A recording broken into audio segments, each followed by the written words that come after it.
오늘은 공무원의 정치적 중립에 대해 말씀드리겠습니다. 우리 헌법 제7조는 1. 공무원은 국민 전체에 대한 봉사자이며 국민에 대하여 책임을 진다. 2. 공무원의 신분과 정치적 중립성은 법률이 정하는 바에 의하여 보장된다. 라고 규정, 공무원의 정치적 중립이 의무이자 권리라고 천명하고 있습니다. 특히 이 조항은 1960년 이승만 정권의 3.15 부정선거 과정에서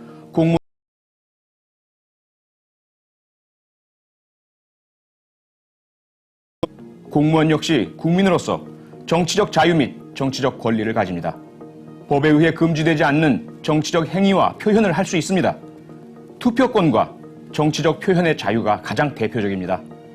헌법재판소는 2004년 5월 14일 판결에서 공직자는 선거에서의 정치적 중립 의무를 부과받고 있으며 다른 한편으로는 동시에 국가에 대하여 자신의 기본권을 주장할 수 있는 국민이자 기본권 주체이다. 마찬가지로 대통령의 경우에도 소속 정당을 위하여 정당 활동을 할 수 있는 사인으로서의 지위와 국민 모두에 대한 봉사자로서 공익 실현의 의무가 있는 헌법기관으로서의 대통령의 지위는 개념적으로 구분되어야 한다라고 판시했습니다.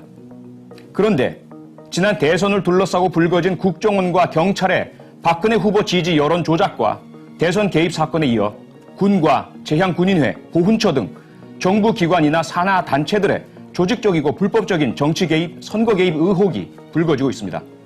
또 다른 차원에서는 경찰관과 군인 등 공무원들이 극우 정치 성향을 강하게 드러내는 특정 사이트 회원 인증을 하고 자신의 신분이 확연히 드러나는 블로그와 SNS 계정에서 박근혜 대통령과 새누리당을 공개 지지하고 야당이나 비판적 지식인들을 조롱하고 비난하는 글들을 버젓이 올리는 현상이 벌어지고 있습니다. 이들의 인식 속에는 대통령 개인과 여당을 지지하는 것은 문제가 없다. 하지만 대통령이나 정부를 비판하고 야당에 유리한 주장을 하는 것은 정치적 중립 위반이다라는 왜곡되고 궤변적인 논리가 자리 잡고 있는 듯합니다. 공무원의 직무상 범죄는 같은 유형의 일반인의 범죄보다 가중 처벌됩니다. 국민의 세금을 보수로 받는 국민 전체에 대한 봉사자로서 공공의 신뢰를 직무의 요건으로 한다는 특수성 때문입니다.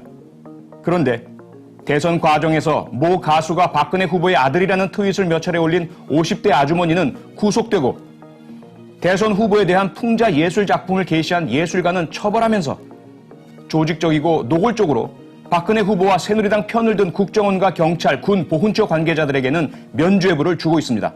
반면에 대통령과 정부, 소속 조직이 잘못하고 있다는 비판글을 인터넷에 올리면 예외 없이 문책이나 징계, 좌천을 당하고 있습니다. 이명박 정권에 이어 박근혜 정권에서도 헌법이 어이없고 처참하게 유린되고 있습니다.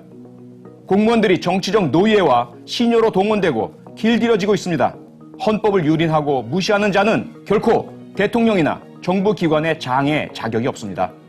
당장 헌법을 준수하고 반헌법적 범죄 행위자들을 단죄하든지 그럴 의지나 자신이 없다면 당장 그 자리에서 물러나십시오. 민주공화국에 독재에 설 자리는 없습니다.